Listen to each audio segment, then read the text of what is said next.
बिस्मिल्लाहिर्रहमानिर्रहीम। अस्सलाम वालेकुम नाज़रीन। प्रोग्राम खबर की खबर के साथ मैं हूं आपका मेज़बान डॉक्टर बुलंद इकबाल। सबसे पहले नज़र डालते हैं आज की टॉप स्टोरीज पर।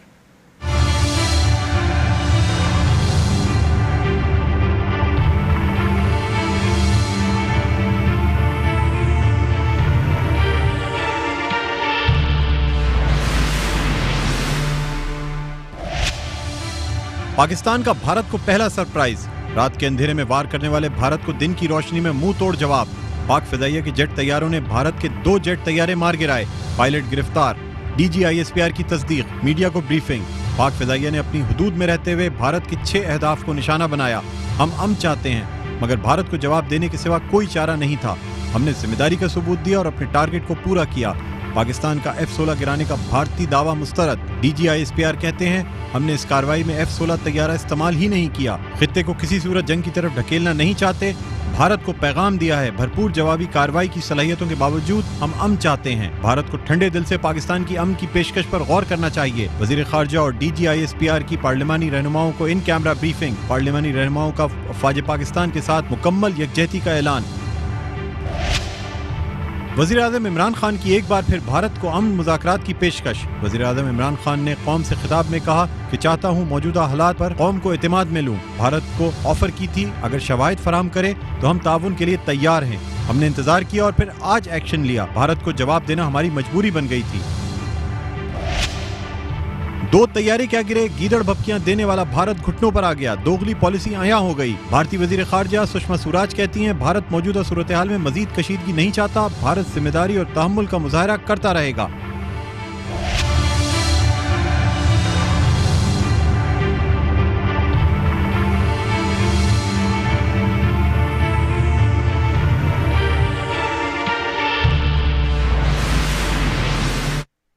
जी नाज़रीन, स्टोरीज आपने देखी और आज जिस तरह पाकिस्तान एयरफोर्स ने भारत के 2 जंगी तैयारे मार गिराए, तो इस पे जो अवाम है उसमें भी बहुत खुशी की लहर नज़र आ रही है। जगह जगह मिठाइयाँ बांटी जा रही हैं। ख़ासतौर पे हमारे स्टूडेंट्स जो हैं या जो नौजवान नस्ल है उसमें भी बहुत जोशो खरोश है। और एक पॉजिटिव साइन ये भी है कि तमाम अवाम खुश होने के साथ साथ ये भी कह रहे हैं कि ख़ित्ते के लिए जंग इतनी ज़रूरी नहीं है, बल्कि जंग नहीं होनी चाहिए। इसी हवाले से मैं खुद गया अवाम में और उनसे बात की। उन्होंने क्या कहा आज के इस वाक़े के बारे में और पाक फ़ौज के हवाले से, आइए आपको पहले वो दिखाते हैं। नाज़रीन, मैं मौजूद हूँ कराची के इलाके बहादुराबाद में और आज यहाँ आया हूँ लोगों के कमेंट्स लेने के लिए कि लोग क्या कहते हैं। आज जो पाकिस्तान एयरफोर्स ने 2 भारतीय जंगी तैयारे मार गिराए हैं और साथ ही साथ पायलट को भी गिरफ्तार कर लिया गया है। एक पायलट इस वक्त ज़ेरे इलाज है। अवाम क्या चाहती है? क्या जंग में बेहतरी है या ये कि पाकिस्तान की अवाम जो पुरअमन अवाम है वो क्या चाहते हैं, क्या कहते हैं इस हवाले से, ख़ास तौर पे आज के इस इंसिडेंट के हवाले से आइए अवाम से बात करते हैं।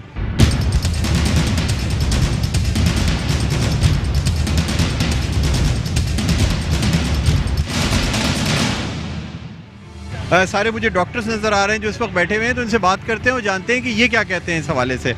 जी भाई, क्या कहते हैं आप? अपने तारुफ कराइएगा और मुझे बताइएगा। डॉक्टर यासिर, बहुत अच्छा स्टेप लिया पाकिस्तान ने। अपनी सोवरेनिटी पाकिस्तान को कॉम्प्रोमाइज़ नहीं करना चाहिए, लेकिन यह है कि फुल फ्लैज वार पे नहीं जाना चाहिए। दोनों नेशन की इकॉनमी के लिए, दोनों नेशन की आवाम के लिए ये अच्छा स्टेप नहीं है। और ये है कि दोनों मुल्कों की आवाम भी नहीं चाहती। ये सिर्फ पॉलिटिशियंस का एक एजेंडा है, क्योंकि इंडिया में अभी इलेक्शंस भी आने वाले हैं। ये इन लोगों का यही स्टेप है, कुछ इनको फेवर मिल जाए इसी तरह से, ताकि मोदी जो इनकी एक्सट्रीमिस्ट सोच है इसको कुछ इलेक्शन में मिल जाए इनको फेवर। आज जो कुछ हुआ है, जिस तरह पाकिस्तान ने जवाब दिया है, और पहले इंडिया की जानिब से ही समझा जा रहा था कि शायद पाकिस्तान जवाब देने की सलाहियत नहीं रखता, क्या कहेंगे? नहीं, असल में तो इनकी गलत फहमी थी ना। पहले तो हम लोग दोस्ती का हाथ बढ़ा रहे थे, सही उन्हें समझ नहीं आई बात बिल्कुल। तो उसके बाद अच्छा है कि जवाबी कार्रवाई हुई है, बहुत अच्छा हुआ। और मज़ीद हम लोग जंग की तरफ नहीं जाना चाह रहे। खैर, इसी में मतलब ठीक हो जाए तो बेहतर है। हाँ, बहुत अच्छा स्टेप था। पाकिस्तान को ऐसा करना चाहिए था। जिस तरह इंडिया हमको धमकी दे रहा था कि पाकिस्तान, और इमरान खान ने कहा कि हम रिटेलिएट करेंगे और हमने करके दिखाया, तो बहुत अच्छा स्टेप था। और बहुत खुशी हुई हमें अपनी आर्मी का भी जोश व खरोश देख के। और अब इंडिया की हिम्मत नहीं होगी हमें धमकी देने की या कुछ करने की। पाकिस्तान जिंदाबाद, पाकिस्तान पाइंदाबाद। क्या जज्बात हैं आपके, क्या कहते हैं आप? 2 मारे हमको दुख है, 10-12 मारे तो हमको खुशी हो। मैं कहना चाहूँगा कि ये पाकिस्तान की साइड जानिब से बहुत अच्छा मूव है, मतलब इंडिया को दिखाने के लिए कि हम डरने वाले नहीं हैं। अल्हम्दुलिल्लाह हमारे पास भी पाक आर्मी है, तो ये अच्छा जवाब है इंडिया वालों के लिए। लेकिन हम लोग तो यही चाहेंगे, ज़ाहिर है कि बात हो जाए, बात आपस में हो जाए तो ज़्यादा बेहतर है, दोनों मुल्कों के लिए अमन ज़्यादा अच्छा है। मेरे जानिब से भी यही कहना है कि ये अच्छा एक मूव है पाकिस्तान की तरफ से कि हम इंडिया को शो करें कि हम भी बैक डाउन करने वाले नहीं हैं। सबसे पहले तो मैं पाकिस्तानी फ़ौज का बहुत अल्लाह ताला की ज़ात के बाद बहुत शुक्रगुज़ार हूँ कि जो पाक फ़ौज ने जो रिस्पांस दिया है वो बहुत ज़बरदस्त रिस्पांस है और इंडिया को इस रिस्पांस की ज़रूरत थी। और जिस तरह से जो है वो भड़के मार रहे थे और जिस तरीके से जो है वो बात कर रहे थे, उसमें बहुत ज़रूरी था कि उनको रिस्पांस किया जाता। और पाक फ़ौज की हमें बहुत खुशी है इस बात पे कि उन्होंने जो अपना एक टारगेट किया था उसको अचीव किया। और हम जो हैं वो बड़ा दुआएं हमारी अपनी पाक फ़ौज के साथ कि अल्लाह पाक इन्हें हर कदम पे कामयाबी करे। इट्स अ गुड डिसीजन और अच्छा किया जो भी किया है, for our betterment, for our country betterment. Pakistan जिंदाबाद। बिल्कुल सही किया है, क्योंकि इंडिया जो है वो हमारा दुश्मन है और वो हमारी किसी भी बात को मानता नहीं है। हम मान लेते हैं लेकिन वो नहीं मानता, और ये बिल्कुल सही किया। मैं तो कह रहा हूँ बल्कि बड़ा शदीद हर किसी को खड़ा होना चाहिए इस मामले में। आर्मी ने तो अपनी तरफ से बहुत बेहतरीन जवाब दिया है। पहले ये था कि जब इंडियन एयरफोर्स हमारे उसमें दाखिल हुई थी तो बात ये बन रही थी कि यार अवाम ये भी कह रही थी कि फ़ौरन क्यों नहीं करा है। मतलब अगर जब इतनी क्या कहते हैं अनसर्टेन सिचुएशन है तो आपके पास क्या कहते हैं एंटी एयरक्राफ्ट गन रेडी होनी चाहिए। तो अवाम इस हवाले से काफ़ी सवाल कर रहे थे, लेकिन आज जो जवाब दिया है उससे पता चला है कि पहले आर्मी ने थोड़ा डिफेंसिव मेजर लिया और उसके बाद फिर अटैक किया है, और काफ़ी बड़ी अचीवमेंट है मैं ये कहता हूँ आर्मी के लिए भी और पाकिस्तान के अवाम के लिए भी। आप क्या कहते हैं भाई? पाकिस्तान फोर्स जिंदाबाद। पाकिस्तान ने बहुत अच्छा जवाब दिया, मुँह तोड़ जवाब दिया है। इंडिया पहले बार बार धमकी दे रही थी, पाकिस्तान को तो ये चाहिए एक बार लड़ाई ख़त्म कर दे, या मार दे या मार दे, मार दे या मर जाए। देखिए, हम लोग पाकिस्तान की सलामती के लिए दुआ कर सकते हैं। हमारा एयर डिफेंस सिस्टम जो है वो इतना स्ट्रॉन्ग है कि हमें मेरे ख्याल से परेशानी की कोई ज़रूरत नहीं है। टू बी वेरी ऑनेस्ट, मुसलमान का ईमान जो है वो इतना ज़्यादा होता है कि उसका एक ही जहाज़ 10 जहाज़ों के लिए काफ़ी होता है। Thank you. जी नाज़रीन, कमेंट्स आपने देखे और आप सबको अंदाज़ा हुआ होगा कि हमारी जो आवाम है वो क्या जज्बात रखती है, किस तरह खुशी का मुजाहरा भी किया गया और साथ में एक सेंसिबल सोच भी देखने में आई कि इस खित्ते में जंग ज़रूरी नहीं है, लेकिन पाकिस्तान का जवाब देना भी बहुत ज़रूरी था। कम से कम इस हठधर्म भारत को ये सबक देने के लिए कि पाकिस्तान सलाहियत रखता है अपने दिफा की, अपनी फ़िज़ाई हुदूद की हिफाजत की सलाहियत रखता है। बहरहाल नाज़रीन, अब हम कुछ बात करना चाहेंगे। सीनियर तज्ज़ियाकार हैं ज़फ़र हिलाली साहब हमारे साथ लाइन पर मौजूद हैं। अस्सलाम वालेकुम ज़फ़र हिलाली साहब, आप खुशामदीद कहते हैं प्रोग्राम खबर की खबर में। ज़फ़र हिलाली साहब, आप मेरी आवाज़ सुन सकते हैं?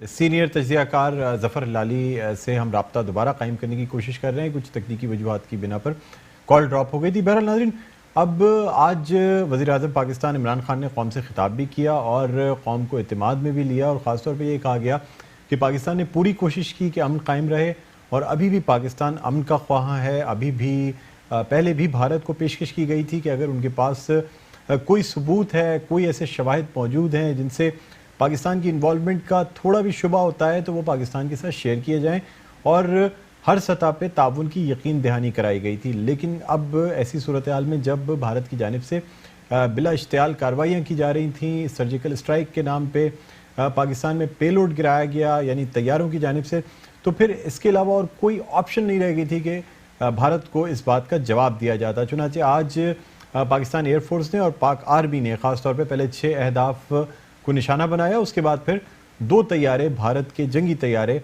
मार गिराए। नाज़रीन, इस वक्त हमारे साथ मौजूद हैं ज़फ़र हिलाली, सीनियर तज्ज़ियाकार, इनसे बात करना चाहेंगे। अस्सलाम वालेकुम ज़फ़र हिलाली साहब, खुशामदीद कहते हैं प्रोग्राम खबर की खबर में। जी वालेकुम सलाम। ज़फ़र हिलाली साहब, क्या कहेंगे? पाकिस्तान ने जवाब तो दे दिया है भारत को, लेकिन अब भी वज़ीर-ए-आज़म पाकिस्तान की जानिब से अमन मुज़ाकरात की पेशकश की गई है, जो कि मैं समझता हूँ बहुत ही मैच्योर एक बुर्दबार स्टेप है। आप क्या कहेंगे? या बिल्कुल, बड़ा अच्छा स्टेप, बड़ा ज़बरदस्त स्पीच था, बड़ा बैलेंस स्पीच था और बड़ा मॉडरेट स्पीच था और उन्होंने बिल्कुल जैसे आपने कहा हाथ बढ़ाया है हाथ मिलाने के लिए। मगर मोदी का जवाब शायद आपने अभी तक सुना नहीं है। मोदी का जवाब ये है कि उन्होंने अपने तीनों कमांडर्स को पूरी इजाज़त दे दी है कि जो आप करना चाहते हैं पाकिस्तान के खिलाफ आप कर सकते हैं। इसका मतलब है कि पहले तो लैंड और एयर वॉरफेयर पे हमें थोड़ा सा फिक्र था, अब उसमें समंदर वॉरफेयर, सी वॉरफेयर को भी आप इंक्लूड कर दें तो अब आपको मूडी का जवाब मिल गया है। जफर अलाली साहब, ये भी बताइएगा कि क्या मतलब इतनी बड़ी स्टेट होके, एक सेक्युलर स्टेट होके, और फिर भी इस किस्म के जारहाना बयानात देना या इस किस्म के फैसले करना 21st सेंचुरी में, दोनों ममालिक एटमी क़ुव्वतें हैं और समझदारी का मुजाहरा करना चाहिए। पाकिस्तान मुसलसल समझदारी का मुजाहरा कर रहा है और बुर्दबारी का मुजाहरा करते हुए मुस्तकिल मुज़ाकरात की दावत दी जा रही है, लेकिन भारत की जानिब से जो रिस्पॉन्स आ रहा है, जिस तरह आपने कहा, जो मीटिंग कॉल की गई उसके बाद अपने चीफ्स को ये कह दिया गया कि वो जिस तरह की चाहें कार्रवाई कर सकते हैं। सर, भारत के बाशऊर आवाम ये चीज़ नहीं देख रहे हैं कि किस शख्स को उन्होंने सरबराह बना के बैठा दिया है, जिसको ये भी सेंस नहीं है कि इस वक्त पूरी दुनिया कह रही है कि खित्ते में अमन की ज़रूरत है। क्या कहेंगे सर? पहली चीज तो ये है कि भारत की आवाम को मोदी के बारे में तो पता था, उनको ये भी पता था कि 14.5 साल की उम्र पे उसने RSS का लिटरेचर लेके पूरे हिंदुस्तान घुमा, वापस 1.5 साल के बाद घर आया और 2 दिन बाद और यही हेट लिटरेचर लेके फिर निकल गया। अगर उनको ये सब तो उसके बारे में पता था, और ये भी उनको पता था कि गुजरात में उसने क्या हरकत की, 2000 मुसलमानों को की कत्ल जो की उसने की, और उसके एज अ रिजल्ट उसको डिक्लेयर किया गया था टेररिस्ट और उसको लिस्ट पे डाल दिया था, नो वीजा लिस्ट पे। अमेरिका ने खुद नो वीजा लिस्ट पे डाला था उसे। तो ये सब बातें उसके बारे में तो सबको पता था। फिर भी यही हिंदुस्तानी इलेक्ट्रेट जो अपने आप को सेक्युलरिज्म कह रही है, उन्होंने जाके इस इंतहा पसंद कातिल को इलेक्ट किया। तो आप इनके बारे में क्या पूछना चाहते हैं मुझसे? सर, ये बताइएगा कि चूंकि ये जो जारियत की जा रही है पाकिस्तान के खिलाफ, ये दरअसल मोदी की इलेक्शन कैंपेन का हिस्सा है। आप क्या समझते हैं आज के पाकिस्तान के इस जवाब के बाद मोदी की इलेक्शन कैंपेन को किस कदर झटका लगेगा? देखिए, आपने कभी किसी आदमी के बारे में सुना है या पढ़ा है डेमोक्रेसी में जो अपने आर्म्ड फोर्सेस को इस्तेमाल कर रहा है अपनी इलेक्शन कैंपेन में, और वो इस किस्म के एक्सपोर्ट और वो इस किस्म के लोग हैं कि वो सब इस्तेमाल हो रहे हैं इस आदमी के इलेक्शन कैंपेन के लिए कि वो शायद जीते। इसलिए अगर ये हरकत अब अगर पाकिस्तान के खिलाफ वो जीत ना दिखाए तो वो तो पहले भी हार रहा था, अब तो और भी बुरे तरीके से हारेगा। तो इसकी डेस्परेशन आप देख रहे हैं, और फिर भी इंडिया की फौज जो है उसके साथ खड़ी हुई है, इसके एजेंडा पे चल रही है। तो क्या करें? जफर अलाली साहब क्या कहते हैं कि ये भी कहा जा रहा है कि आज के पाकिस्तान के इस जवाब के बाद शायद भारत की जानिब से अब इतनी एस्केलेशन ना हो, और सुषमा स्वराज की जानिब से ये भी कहा गया है कि जो भारत है वो मजीद अब कोई कार्रवाई नहीं करना चाहता बल्कि अमन चाहता है और अमन को बरकरार रखता रहेगा। देखिए, ये मूडी है जो एक पाकिस्तानी जो PTI का हिंदू MPA कराची से, क्या नाम है उनका, रमेश कुछ, वो जब गए हुए थे इंडिया तो उन्होंने इसको किसी तरीके से मिले, पता नहीं कैसे मिले, मगर इसने उनको 5-7 मिनट के लिए बात किया और कहने लगा जाओ सुषमा से जाके मिलो। वो भागे भागे सुषमा के पास गया, उससे मिला, बड़ा खुश निकला, कहने लगा लगता है ऐसा है कि हिंदुस्तान और पाकिस्तान का कुछ हो सके, अब मैं जा रहा हूँ। और उसको ये भी नहीं पता था कि उसी रात वही प्लानिंग कर रहे थे पाकिस्तान को अटैक करने की। ये मोदी के बारे में जिधर मुसलमान मुल्क हो और जिधर मोदी हो, हमारे पे इस पे कोई एतबार हो ही नहीं सकता। और जो पाकिस्तानी लीडर इस पे एतबार करेगा वो मेरे ख्याल में वो तो फिर एक फॉरसेक करेगा अपनी रिस्पॉन्सिबिलिटी, वो तो एक क्रिमिनल निग्लेक्ट होगा। इस आदमी और मुसलमानों के दरमियान कभी ना कोई चीज रहा है, कुछ नहीं रहा है। माने कि ये कातिल है उनका। आप अगर पढ़ें पार्लियामेंट्री प्रोसीडिंग्स इंडियन पार्लियामेंट में, वो रिपोर्ट जो हुआ था कमीशन पे, जो गुजरात कमीशन का रिपोर्ट, इसने तो 2 पुलिस वाला SP को ऑर्डर दिया था कि ये अगर मारे भी पाकिस्तान ये मुसलमानों को तुम्हारे सामने, तुमने इंटरवीन नहीं करना है। ये बताइएगा जफर अली साहब के जो इंटरनेशनल बिरादरी है यानी बैनुल-अक़वामी ममालिक जो हैं वो क्या राय रखते हैं इस वक्त? आप क्या समझते हैं पाकिस्तान का किस हद तक साथ दिया जा रहा है, या इंडिया की जो कोशिश थी पाकिस्तान को तनहा करने की जिसमें वो कामयाब नहीं हो सका, इस वक्त इंटरनेशनल बिरादरी का क्या रिएक्शन है? इंटरनेशनल बिरादरी का यही रिएक्शन है कि वो इंडिया को मार्केट देखते हैं, वो इंडिया के साथ ट्रेड फिगर्स देखते हैं, वो देखते हैं कितनी इन्वेस्टमेंट वो इंडिया कर सकते हैं और कितना इंडिया उनसे खरीद सकता है। फ्रांस को आपने देखा नहीं है? फ्रांस ने इसलिए इंडिया उनसे 126 वो फाइटर पायलट्स दिया है, उन्होंने तो स्टेटमेंट दे दिया कि इंडिया सही है, पाकिस्तान के खिलाफ जो वो कर रहा है सब सही कर रहा है। ये बिके हुए ऐसे लोग हैं भाई, इनके सामने डॉलर दिखे तो वो डॉलर के पीछे जाते हैं, और इंडिया की इकोनॉमी बहुत बड़ा है। जफर अली साहब, चीन जो कि हमारा सबसे करीबी दोस्त है, सीपैक के मामलात भी चल रहे हैं और ये भी कहा जा रहा है कि शायद भारत की ये कोशिश है सीपैक को सबूताज करने के लिए। ऐसी सूरत हाल में चीन की जानिब से कोई खैर ख्वाह पॉजिटिव बयान नहीं आया, डिप्लोमेसी से काम लिया गया, क्या कहेंगे सर? जी हाँ, पॉजिटिव बयान आया है भाई, उन्होंने, उनका स्पोक्समैन ने स्टेटमेंट दिया है, कहा है कि हिंदुस्तान जो कर रहा है गलत कर रहा है, बात करना चाहिए। और क्या कहते हैं आप? समझते हैं कि वो बंदूक निकाल के सब आ जाएंगे, खड़े हो जाएंगे हमारे साथ? बिल्कुल नहीं, आपको अपना जंग लड़ना होगा। आपकी जो एहसासें हैं वो इसीलिए आपने लाए ना कि अपना जंग लड़ना होगा आपको, तो आप लड़ें। सर क्या कहते हैं आने वाले जो 2-3 दिन हैं उसमें आप क्या समझते हैं, क्या कोई मुज़ाकरात हो सकते हैं, एस्केलेशन मजीद बढ़ सकती है, क्या कहते हैं सर इस हवाले से? क्या फोर्सी कर रहे हैं, फोरकास्ट क्या है? मुझे किसी ने कहा है कि मशवरा किसी ने दिया है इमरान खान साहब को कि वो मोदी को फोन करें और इनवाइट करें। मैं समझता हूँ इस तकरीर के बाद क्या इनविटेशन की जरूरत है, बड़ी जबरदस्त तकरीर है, ये तकरीर इटसेल्फ इज एन इनविटेशन, पहली बात। दूसरी बात है, मोदी जो है वो जब तक वो ये नहीं कह सकेगा कम से कम कि हम इस जंग में हारे नहीं हैं, हम इस जंग में बराबर हैं, या हमारा पल्ला थोड़ा भारी था, वो कोई टॉक्स के लिए एक्सेप्ट नहीं करेगा। तो अब एक अटैक होगा और उसको वो कहेंगे हमारी जीत है, और फिर शायद अगर वाकई उनकी जीत है और लोग माने तो फिर शायद कोई बातचीत हो, उससे पहले मुश्किल है। अच्छा, तो अब पाकिस्तान की जानिब से क्या स्टेप्स होने चाहिए? इंटरनेशनल बिरादरी को कन्विंस करना चाहिए कि वो भारत को प्रेशराइज करे मुज़ाकरात के लिए, या फिर कोई और टैक्टिक्स इस्तेमाल करनी चाहिए? इंटरनेशनल बिरादरी खुद काफी वरीड है, कंसर्न्ड है, मगर जो वो हम उनके कहने से तो वो नहीं करेंगे, हमें करना, कोशिश करना चाहिए, पर्सनल रिप्रेजेंटेटिव, स्पेशल एनवॉइस भेजना चाहिए।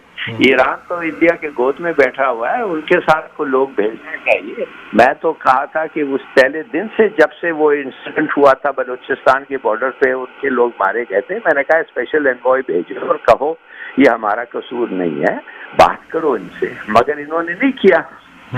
अब आप कह रहे हैं कि इंटरनेशनल बिरादरी वो भूल जाए।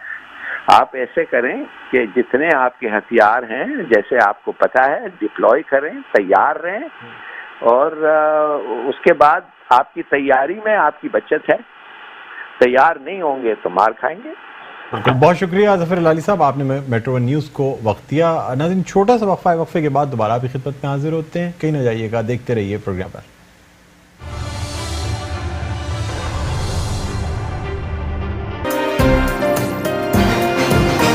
मेट्रो वन न्यूज़, हर पल की खबर।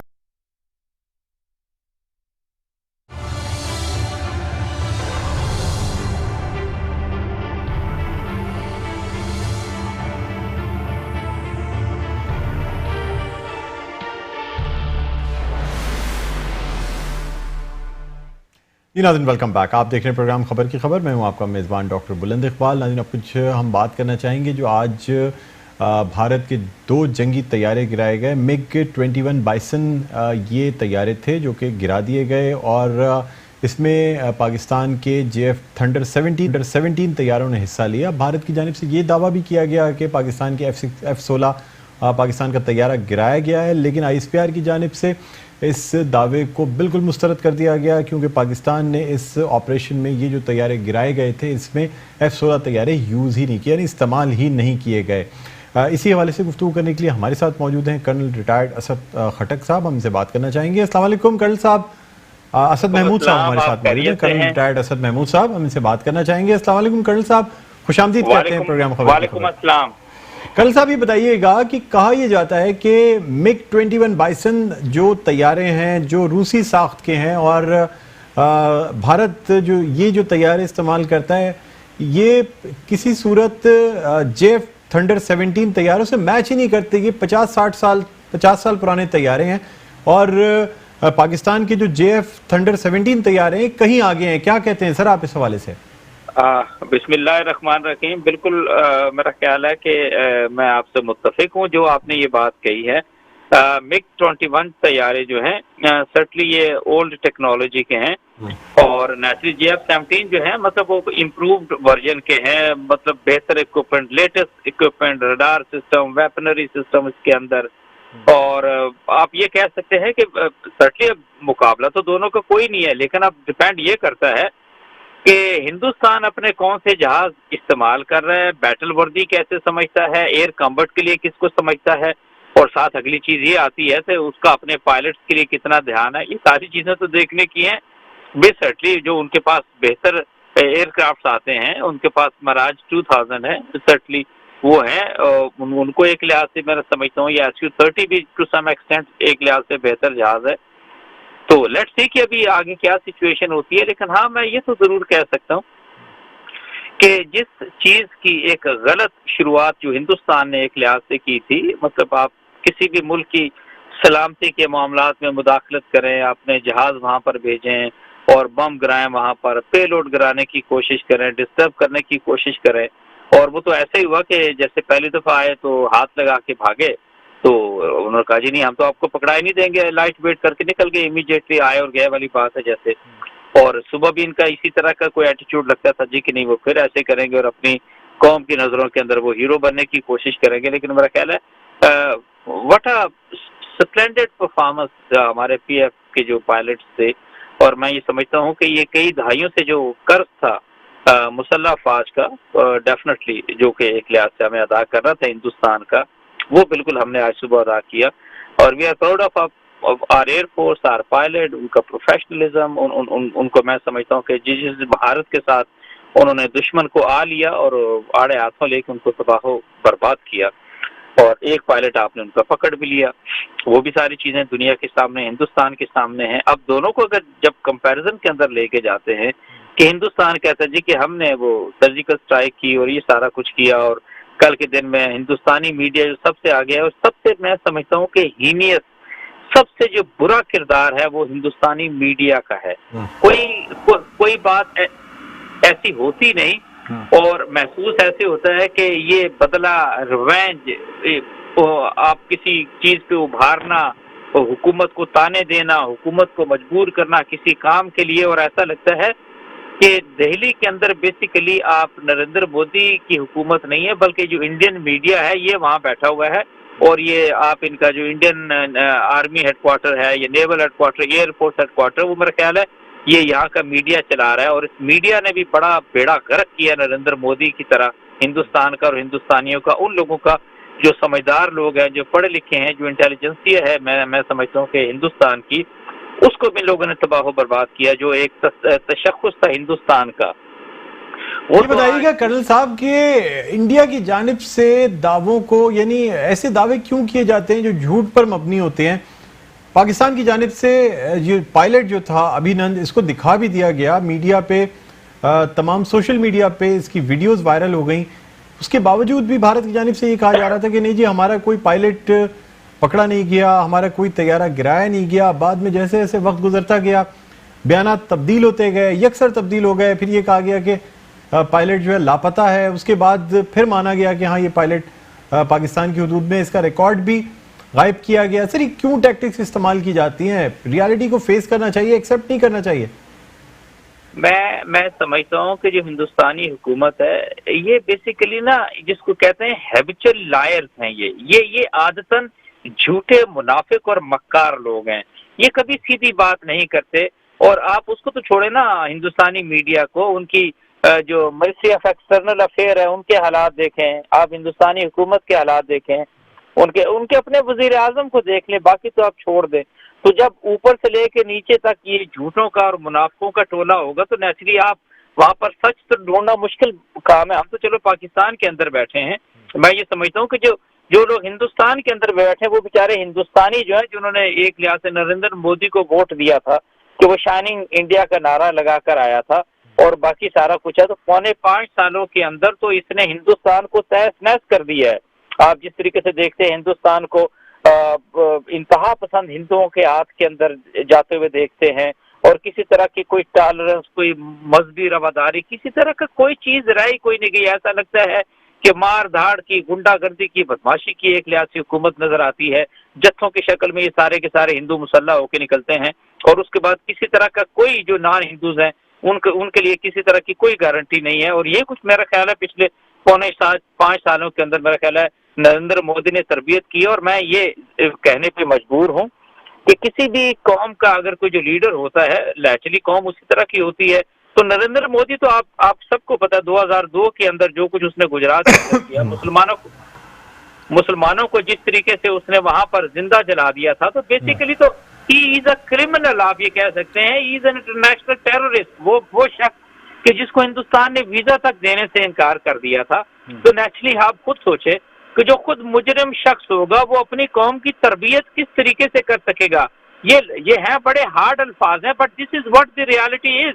और मैं ये कहता हूं साहब, एक बात समझ में नहीं आती कि मतलब इतना बड़ा मुल्क है, इतनी आवाम मौजूद है, बाशऊर आवाम है, डेमोक्रेसी है, आवाम कैसे बर्दाश्त कर रहे हैं सर? मतलब देखिए, अगर आप चाहे पाकिस्तान की आवाम से पूछें या भारत की आवाम से पूछें, आवाम जंग नहीं चाहते, आवाम चाहते हैं अमन हो, कारोबार बेहतर हो, इकॉनमी बेहतर हो। दोनों मुल्क इस वक्त मुतहम्मिल नहीं है कि किसी भी किस्म की कोई जंग शुरू की जाए, हाँ वो कन्वेंशनल वॉरहेड से लड़ी जाए या एटॉमिक वॉर हो।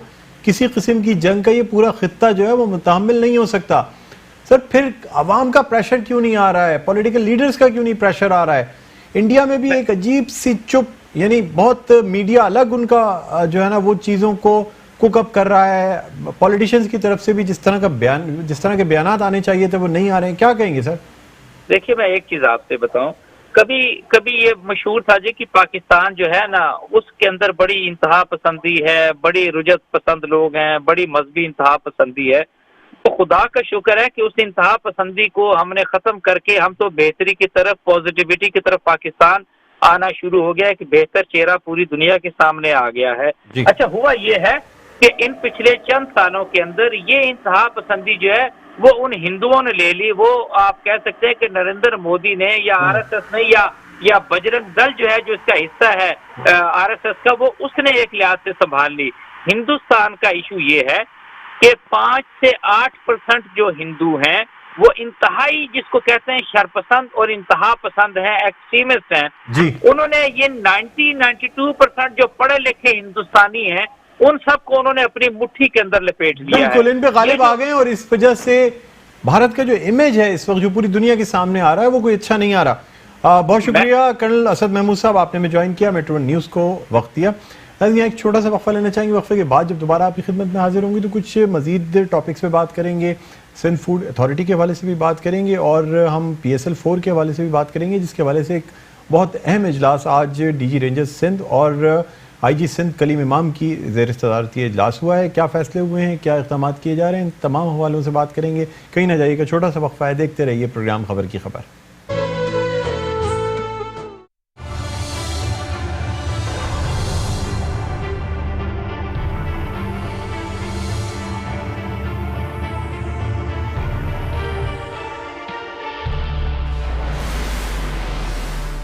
जी नाज़रीन, वेलकम बैक। एक दफ़ा फिर आपको खुशामदीद कहते हैं प्रोग्राम में खबर की खबर। मैं हूं आपका मेज़बान डॉक्टर बुलंद इकबाल। अब कुछ बात करना चाहेंगे सिंध फूड अथॉरिटी के जो आज एक्शन लिया गया उस हवाले से। आपको भी बताते चलें कि आज सिंध फूड अथॉरिटी ने ख़ास तौर पे हाफिज़ रेस्टोरेंट जो है ना वो सील किया है। इसके अलावा गुलिस्तान जौहर पे एक और रेस्टोरेंट है, पेटी रेस्टोरेंट, उसको भी सील किया गया है। हिफ़्ज़ान सेहत के उसूलों के खिलाफ जहाँ जहाँ काम किया जा रहा है वहाँ सिंध फूड अथॉरिटी की जानिब से कार्रवाइयाँ देखने में आ रही हैं।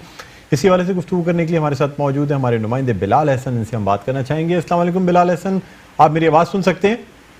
जी बिल्कुल सुन सकता हूँ सर। वालेकुम सलाम। जी, क्या कहेंगे, आज सिंध फूड अथॉरिटी की जानिब से मजीद कार्रवाइयाँ की गई हैं। इन हालात में भी सिंध फूड अथॉरिटी जो है वो कंटिन्यूसली काम कर रही है और 2 रेस्टोरेंट्स को सील किया गया है।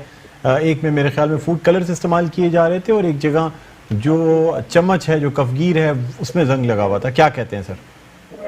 देखिए जी, बात यह है कि सिंध फूड अथॉरिटी जो काम कर रही है वो नेचुरली इनके काम में सबसे ज्यादा जो तेजी आई है वो तेजी आई है जब ये नौबहार रेस्टोरेंट में 5 बच्चे जो है हलाक हुए थे। उसके बाद जो है गवर्नमेंट ऑफ सिंध ने भी जो है काफी ज्यादा जो है इन पे इंस्ट्रक्शन दिए थे कि जितने कराची के रेस्टोरेंट है इन रेस्टोरेंट्स पे जो है वो क्रैकडाउन किया जाए। तो लिहाजा इस क्रैकडाउन में सबसे ज्यादा जो तेजी आई उसके बाद से गुज़िश्ता 2 दिनों से जो है ये तकरीबन लियाकताबाद है, फेल्डी एरिया है, इसके अलावा बहादुराबाद, गुलिस्तान जौहर और दीगर भी छोटे बड़े इलाके थे, उनमें उन्हें मुताबिक जो है बेकरी, मिठाई की दुकानें और रेस्टोरेंट्स को जो है और पकवान सेंटर इनकी जो है वो चेकिंग भी हुई है। कुछ को उन्होंने तंबी भी की है और कुछ को उन्होंने जो पहले इन्होंने नोटिस दिए थे उसको उन्होंने फॉलो नहीं किया। लाल साहब, ये भी बताइएगा कि क्या समझते हैं कराची में कितने फीसद ऐसे खाना फरोख्त करने की दुकानें हैं या रेस्टोरेंट्स हैं जो अब तक सिंध फूड अथॉरिटी के लाइसेंस में आ चुके हैं?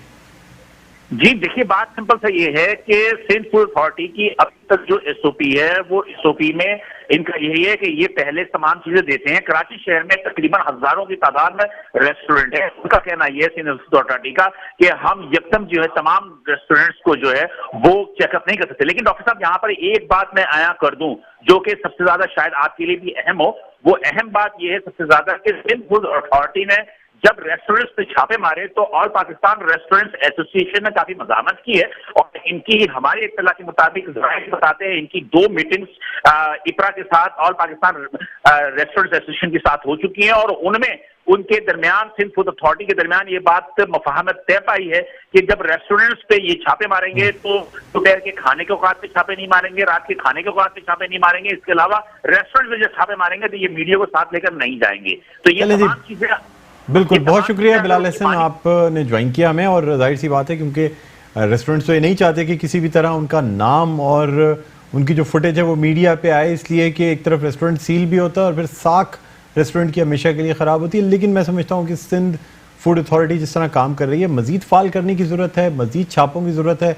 बहुत बड़ा शहर है, बहुत से ऐसे रेस्टोरेंट्स हैं जो अभी भी हिफ्ज़ान सेहत के उसूलों के ख़िलाफ़ काम कर रहे हैं, फूड कलर्स यूज़ किए जा रहे हैं, हाइजीनिक कंडीशंस अच्छी नहीं है। तो अभी मज़ीद बहुत स्टेप्स की ज़रूरत है ताकि तमाम जो रेस्टोरेंट्स हैं, जो खाना फ़रोख्त करने की दुकानें, तमाम अपने स्टैंडर्ड्स को बेहतर बना सकें।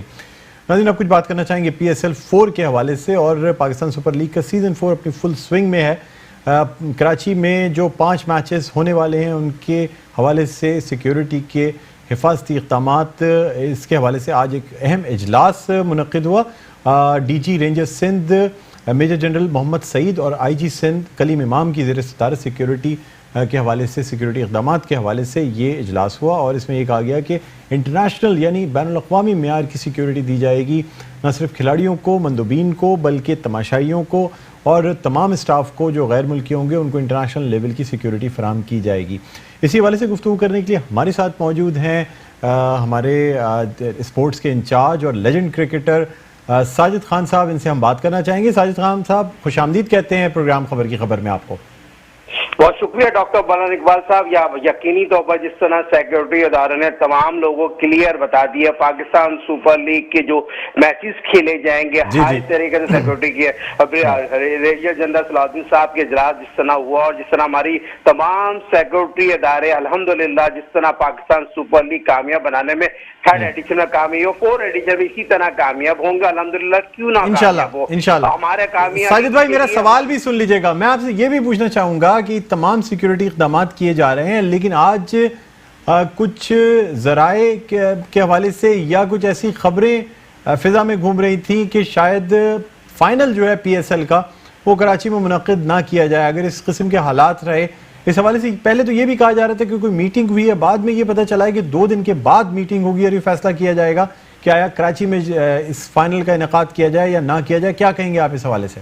खबर की खबरबाजी ले गया और अभी तक जो मेरे पास इतलात है दुबई में इजलास चल रहा है और पीसीबी सर दौड़ के बैठी हुई है। जो हालत चल रहा है, दुश्मन मुल्क इस तरह की कोशिश कर रहा है पाकिस्तान क्रिकेट को नाकाम करे, उनको मुंह की खानी पड़ेगी और यकीनी तौर पर 2 दिन का जो इजलास हो 2 दिन में पता चल जाएगा हालत किस तरह है और पाकिस्तान में फाइनल 8 मैचेस होंगे कि दुबई में फाइनल होगा। तमाम चीजों का इजलास पाकिस्तान क्रिकेट बोर्ड के तमाम अगर लोग दुबई में मौजूद है और अल्हम्दुलिल्लाह कोशिश कर रहे हैं जो हमारे पाकिस्तान में जो 8 मैचेस हो, जो हमारे सेक्रेटरी इदारे हैं अल्हम्दुलिल्लाह बहुत अच्छी तरह ऑर्गेनाइज करें। मगर खबर की खबर एक दफा फिर इसलिए बाजी लेके इजलास चल रहा है, अब तक फैसला नहीं आया। क्या फैसला पाकिस्तान में जो कराची में 5 मैचेस हैं फाइनल से में और 3 मैच लाहौर में, तो अल्हम्दुलिल्लाह जो हमारी सेक्रेटरी इदारे हैं उनकी तरफ तो अल्हम्दुलिल्लाह हर चीज ऑर्गेनाइज हो रही है। साजिद भाई ये भी बता दीजिएगा एक और जो है ना रूमर्स आ रही हैं कि आने वाली जो पाकिस्तान की सीरीज है उसमें शायद सरफराज अहमद जो है वो कप्तान ना रहे,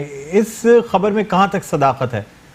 खबर की खबर एक तो फिर बाजी लेके हो सकता है शोएब मलिक ऑस्ट्रेलिया के खिलाफ ओडीआई में क़यादत करेंगे और सरफराज अहमद 2 मैचों के लिए जो हमारे अपने जराए बताते हैं शायद रेस्ट कराने की जिम्मेदारी दी जा रही है कि पाकिस्तान को वर्ल्ड कप खेलना है। कौमी कप्तान सरफराज अहमद पाकिस्तान सुपर लीग में काफी अच्छी कारकर्दगी दिखा रहे हैं, तो सिलेक्शन कमेटी के चेयरमैन इंजी की और विक्की की एक एडवाइस है पाकिस्तान के मौजूदा कप्तान को रेस्ट कराकर शोएब मलिक से शायद हमारे ये जराए बताते हैं अभी दुबई में जो इजलास चल रहा है शोएब मलिक को क़यादत पाकिस्तान की ओडीआई में सौंप दी जाए और नए लड़कों को पाकिस्तान के लिए जो वर्ल्ड कप खेला जा रहा है उसके लिए तैयारी के लिए मौका दिया। मगर आपने खबर की खबर एक हसनैन लड़का है जो कोयटा से खेल 145 की बॉल से पेस से बॉलिंग कर रहा है, ये टैलेंट सन का लड़का है हसनैन, जिसने आज प्रूव किया आज के मैच में जिस तरह की वो बॉलिंग कर रहा है, तो ये पाकिस्तान सुपर लीग की दरियाफ्त है। तो हो सकता है इस तरह के नौजवान खिलाड़ियों को भी सामने आए। बिल्कुल बिल्कुल बिल्कुल, बहुत शुक्रिया साजिद खान साहब, आपने मेट्रो 1 न्यूज को वक्त दिया।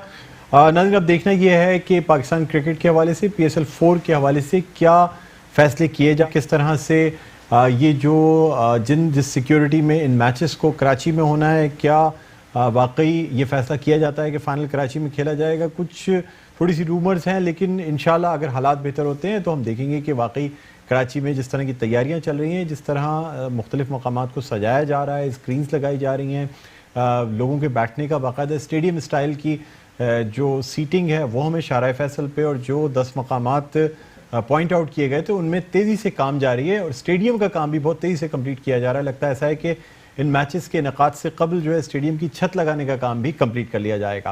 नाज़रीन मुझे बुलंद इकबाल को इजाज़त दीजिए, अपना बहुत ख्याल रखिएगा, अल्लाह हाफ़िज़।